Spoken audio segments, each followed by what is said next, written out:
వరంగల్ జిల్లాలో చారిత్రక శివాలయం కూల్చివేత ఘటన తీవ్ర ఆగ్రహానికి దారితీసింది.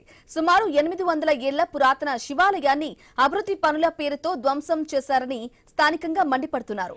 ఖానాపూర్ మండల పరిధిలోని అశోక్ నగర్ గ్రామంలోని మట్టికోట ప్రాంతంలో ఉన్న ఈ ఆలయం కాకతీయ యుగానికి చెందినది.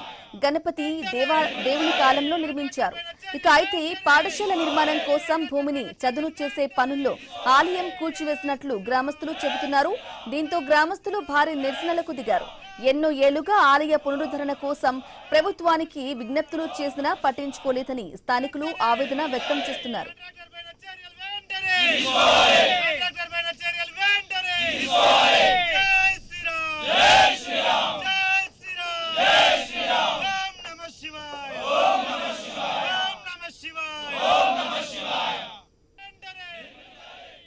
ఇక వివాదం తీవ్రతరం కావడంతో జిల్లా కలెక్టర్ సత్యశారద, నర్సంపేట ఎమ్మెల్యే దొంతి మాధవరెడ్డి సంఘటనా స్థలాన్ని పరిశీలించారు.